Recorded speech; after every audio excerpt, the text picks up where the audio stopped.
Hi, everybody. This is Gabriella Grasso. I'm a journalist and with Q Code Mag, which is a web magazine that has been online for 8 years now, and that also has a print edition since last year. Web magazine, Q Code, it's a magazine that covers stories from all over the world. And we are very happy to introduce you to a series of interviews with authors from various countries. So today we are connected with Angie Cruz, who is in New York. Hi, Angie. Hi, everyone. Angie is a Dominican-American author. Her third novel has just come out in Italy. Here we have it, Dominicana, the same title in that the novel had in the original edition. It's published by Solferino with a translation by Lucia Focchi. So Dominicana, it's a story of migration. The main character is a young woman. She's 15 years old, and she's from the Dominican Republic. The story is set in 1965. Her parents decide to marry her to a man who is Dominican but is currently living in the United States. So he's trying to make a living in New York. And as it sometimes happens, very often happens with migration stories, one person, it's like sacrifice, let's say, for the well-being or family of an entire family or entire community. So she's sent, although she's very young, she's sent to the United States because this means that her entire family or maybe her entire community can, take advantage from this luck that she has. So she goes to New York. She's young. She doesn't know the language. She knows nothing about life, nothing about love. The man that she is married to turns out being a violent man. So she has to deal with it. And we follow her during the first year in New York. And we see, the changes in her. And it's very interesting seeing how this young woman, she adjusts little by little to her new life. So I will start with the questions. So once you get to the acknowledgements in the book, which are obviously at the end of the book, you find out that this story is partially at least autobiographical because it was inspired by your mom's story. So I'm very curious about this. I mean, how much of your mom's story is there in Anna's stories? And how did you work on the novel? So did you make interviews? Did you do researches? Because you really picture, what was the situation in the Dominican community in New York in the 60s, basically. Well, yeah, thank you for the question. I was inspired by my mother's story, who was married off to my father when she was 15 years old, and he was twice her age, and it was something that was arranged by her parents, and with the same idea as the character in the novel. But my family's story in New York City started in the 70s. And really interested in the 60s. So even though the story was inspired, like the genesis, or let's say the origin story was from my mother, in the end, what I had to do is interview many, many, many different people who lived in the 60s in New York City, because there's very few documentation of the working class Dominican community in the official archives. So this required going to neighbors, anyone who would invite me to their house, to sit in their living room and look at their old photos and hear their stories and ask a lot of questions. And through all those questions, I came up with a synthesis of a character that is modeled after someone that could be my mother, right? A young person, 15, undocumented, who doesn't speak the language, in a new country, full of maybe, responsibility and duty to her family, but also with kind of the wild, open eyes of a teenager, curious to what could happen in a city like New York that is like a myth for many people who have never visited it. And what did you find out? I mean, did you find out things that you didn't know while doing this research? Oh, I learned so much. You know, I grew up in this area in New York City, Washington Heights, which I think the easiest way for people to understand it who've never visited New York is that New York, you know, Manhattan is this long city surrounded by water. And if you know, as you go up, you'll reach Harlem, and then Washington Heights is all the way at the north of the city. And some people, when I was growing up, thought of it as the Bronx, almost like it didn't belong to Manhattan, because at the time it was predominantly Dominican, Puerto Rican, Cuban, and Spanish speaking, right?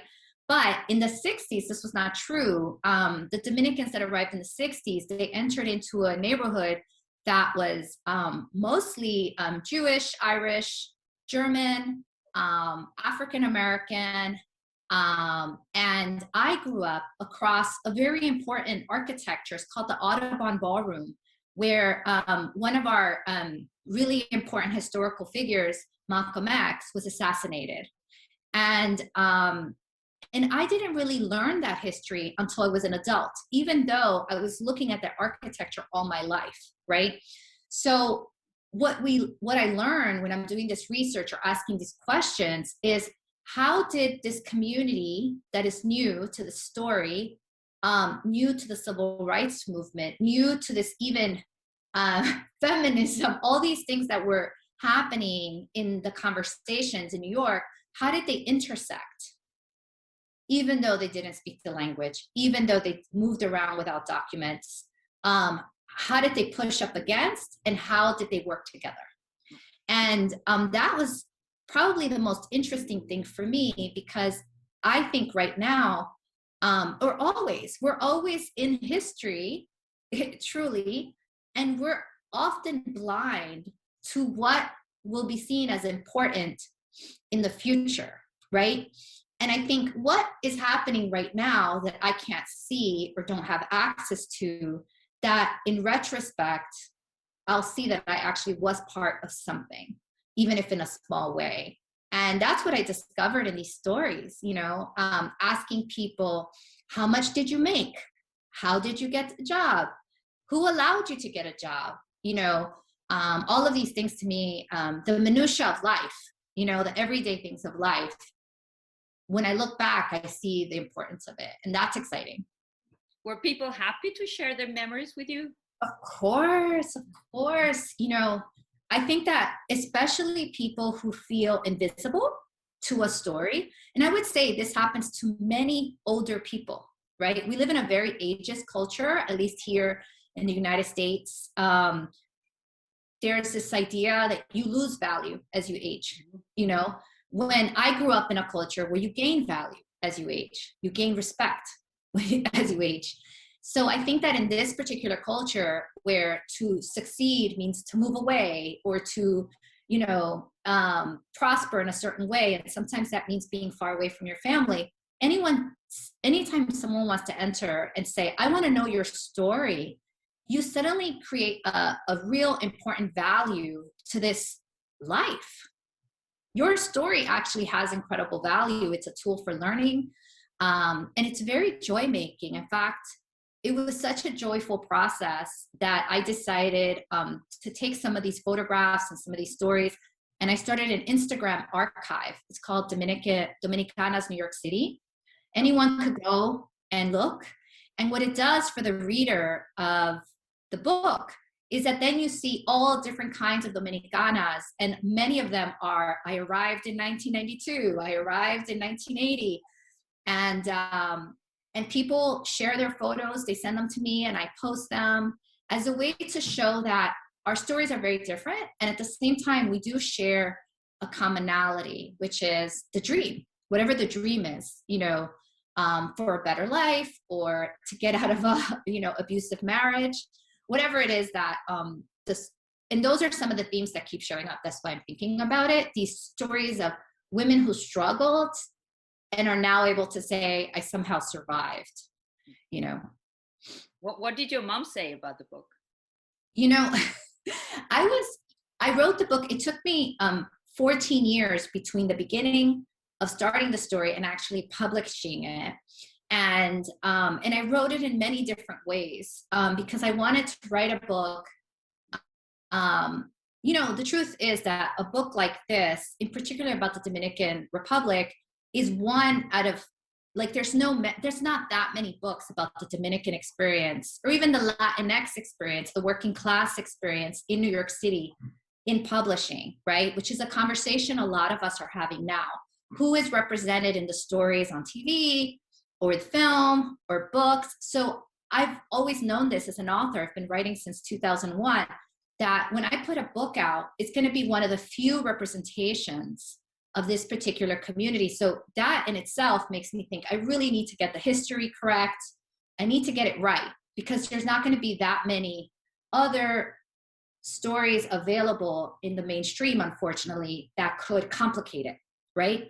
So so I was nervous, but when I finally shared the book with her, you know, she doesn't remember, which is, I think, very common anytime you have traumatic experiences, to block out and not remember.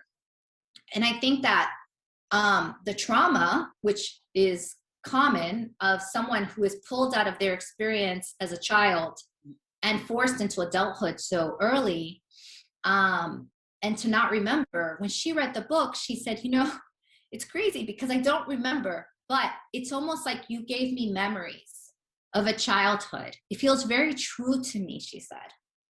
And it was the biggest compliment I could have received. And you know, she wouldn't use this language, because I think the language of being seen is something that a lot of people say now because of therapy and all this new psychological speak.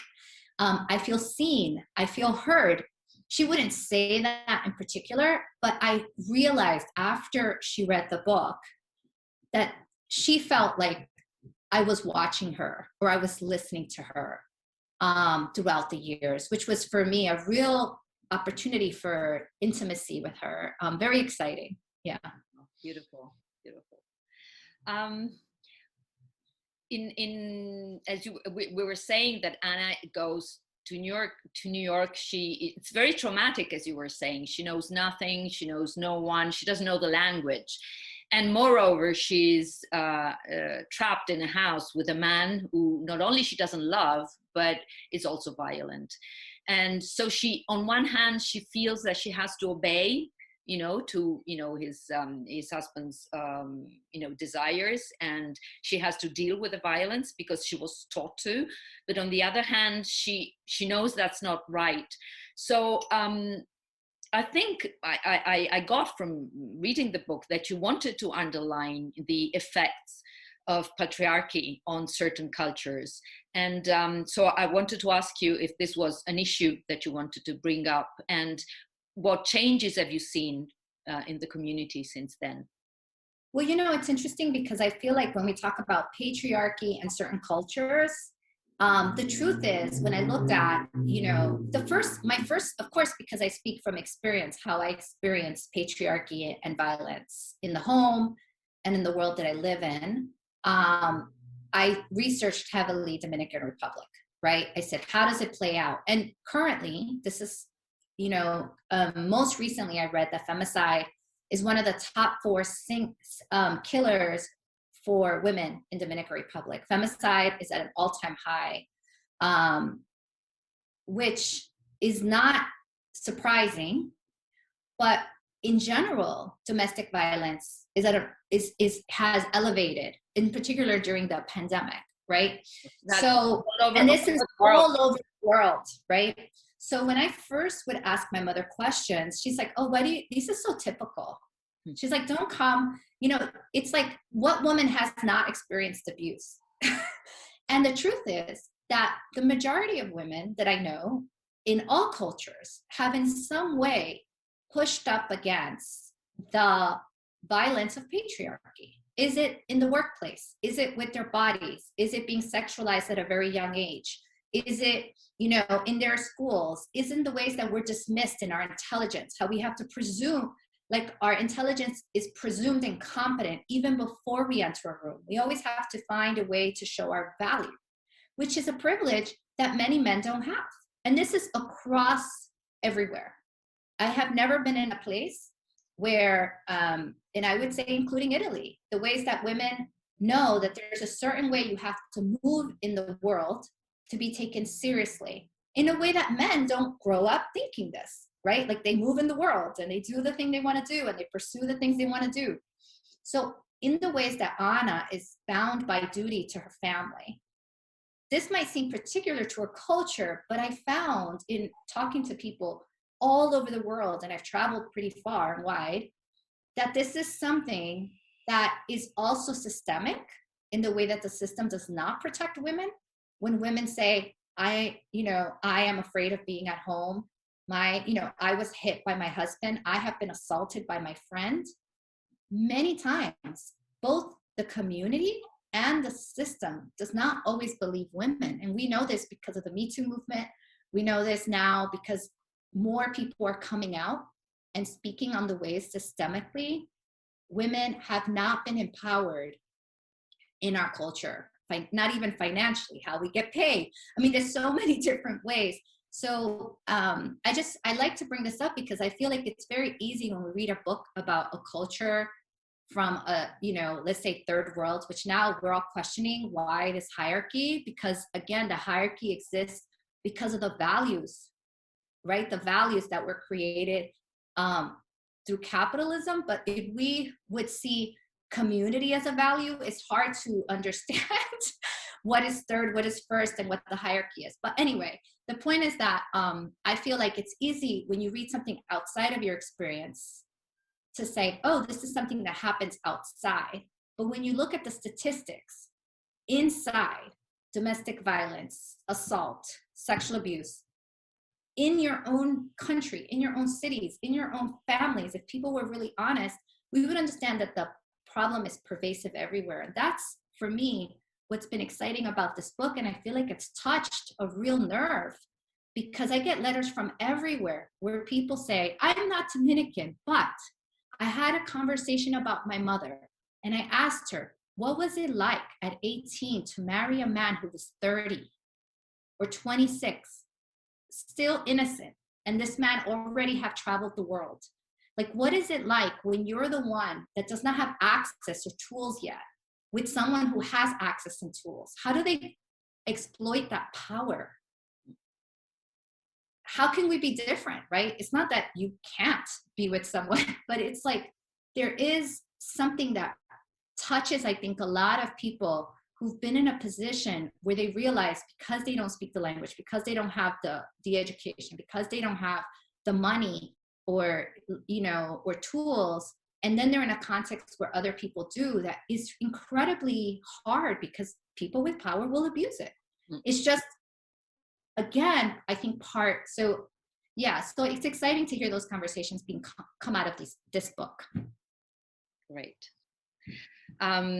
Did people in the United States make the difference? I mean, sort of detach themselves from the experience of Anna, saying that belongs to the Dominican community?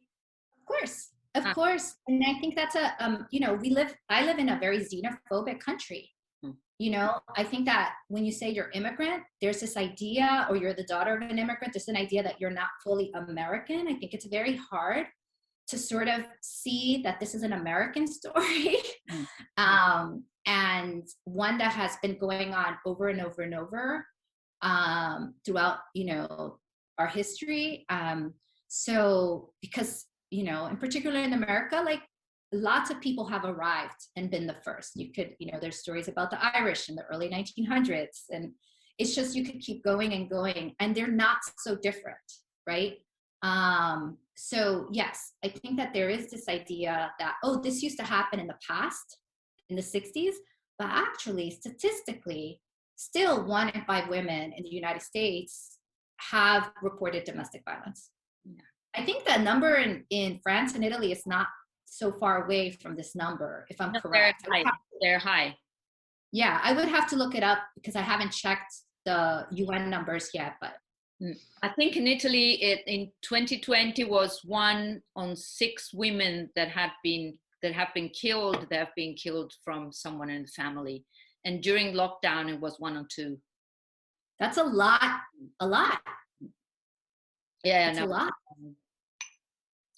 So you were mentioning the what it means being a migrant and to become American. And I would, because time is going fast, so I will go right to the question that I want, my favorite question that I prepared, and then we can add some more maybe, because there is this passage that I really liked. We actually see how Anna becomes American, and it's slow, but at the same time it's quick. It happens quickly because we follow her during 1 year, but because I guess because she's so young, everything, she digests everything so quickly. So what happens when she arrives? As you were saying, her house is in front of the Audubon ballroom where Malcolm X was assassinated. She's there when he's assassinated. So she sees from the window, and I think it was very beautiful, this image of her being behind the window, looking outside and seeing, changes happening, people protesting, and she's far away. She's just overlooker. And then little by little, she finds herself meeting protests in the middle of the street, because those are the years of protesting for equal rights, protesting against the war in Vietnam. And still she looks around and she doesn't know exactly what this is about. And then at one point, she says to herself that she's adjusting her, I really like that passage, adjusting her breath to the breath of the city. And then one day she's walking and she finds herself in the middle of the protest, and instead of changing, going on the other side, she joins in. And I think it's a very powerful scene, that tells us how, she's getting in the flow, she's becoming America, or America is getting, under her skin. So I wanted you to tell us more about this, and if this scene was inspired by something, or, how did you write it? Well, I think that I feel like for me, as someone who has spent time in other cultures and have felt very outside of an experience, there's this moment where you finally fall into a place and you feel like you're, oh my God, like this is now also me, And I think that I for her in particular, I thought, first, and 1965 was an interesting year, because 1965, there was also the US occupation in Dominican Republic, right? So there were a lot of protests happening in Dominican Republic, right?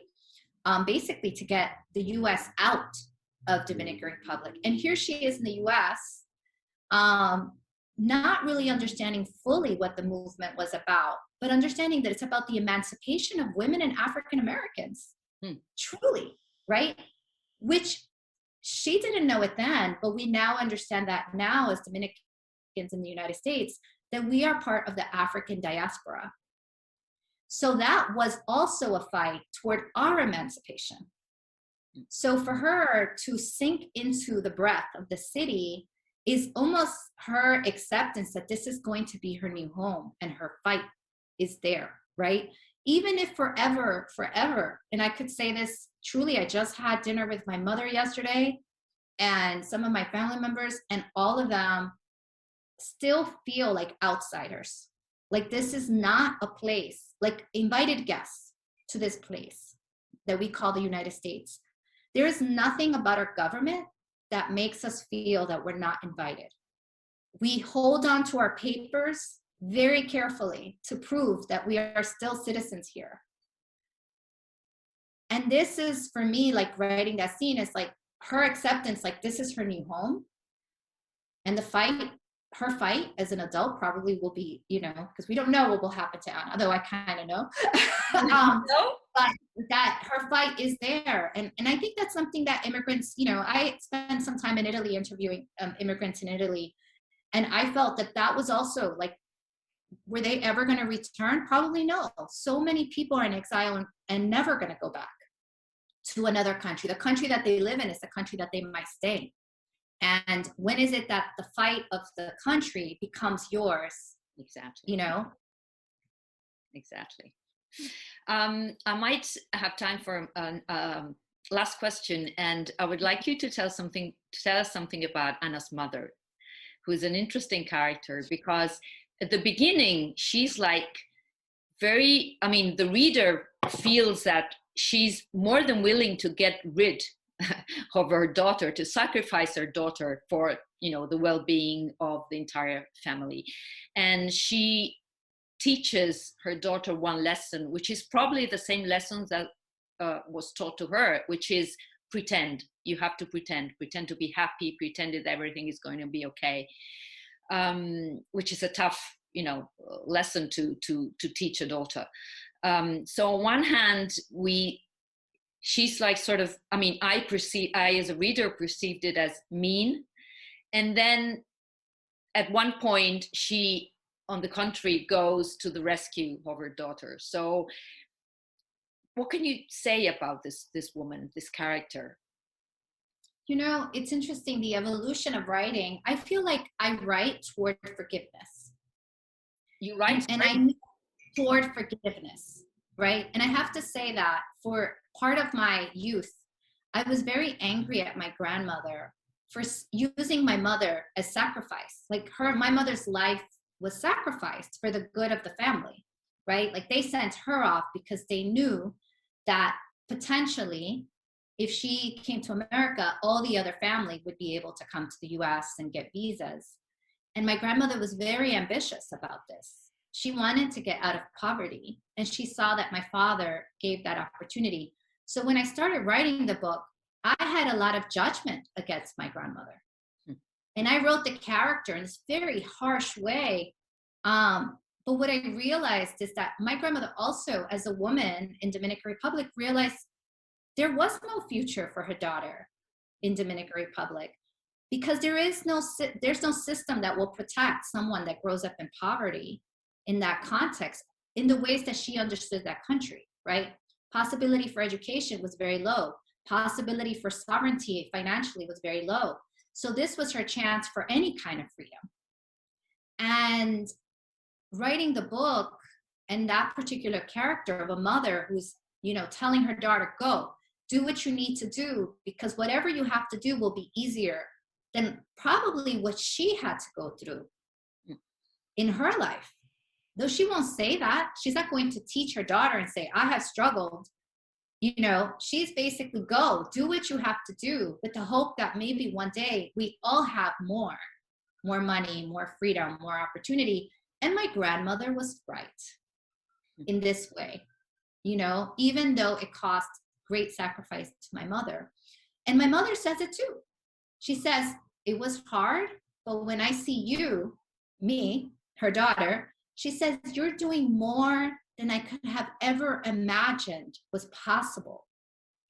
And that would have never happened because the social ladder that's available in Dominican Republic does not allow for social mobility. Still now? Not outside of marriage. Still now? Yeah, no. It's very hard. And this is even true in the United States. It's very hard to move from poverty to, upper middle class, right? Like it's very hard to go from a bad educational system in the United States to a tenured professor, which is what I happen to do. I'm an exception to this rule, right? But in Dominican Republic, it's even harder because the economy is harder to survive. At least in the United States, there are some equal opportunity laws that do provide some opportunity. But again, as you maybe see on the news, there's a lot to be done to make it possible for there to be opportunity for everyone. Yeah, you were, I just wrote down a passage, a line when Anna says, Juan is the ticket for all of us to eventually go to America.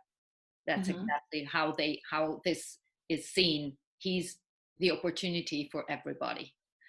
Yeah. Okay, well, I think we have still more minutes. So would you be so kind to read the beginning of your book? Maybe yes, the first few lines? Yes, of course. So I'm going to read from Dominicana. And I love that they kept the same cover in Italy. I love it. It's the same cover, except they put my name on top, which is a privilege they only give to men in the United States, actually. So it's very interesting. I feel honored. Okay. Okay. The first time Juan Reese proposes, I'm 11 years old. Skinny and flat-chested. I'm half asleep. My frizzy hair has busted out from a rubber band, and my dress is on backwards. Every other weekend, Juan and 3 of his brothers show up past midnight, all the way from La Capital, to serenade the good country girls in the area who are eligible for marriage. They're not the first men to stop by and try at me and my older sister Teresa. For years, people stare at me, almost against their will. I'm different than other girls, by no means pretty. A curious beauty, people say, as if my green eyes are shinier, more valuable to be possessed. Because of this, Mama fears if she doesn't plan my future, my fate will be worse than Teresa's, who already has her brown eye on El Guardia, who guards the municipal building in the center of town. Thank you. Thank you very much. So this is Angie Cruz's book, Dominicana, published by Solferino in Italy. Well, thanks, Angie, for being with us, and thanks everybody to follow. Bye. Thank you so much.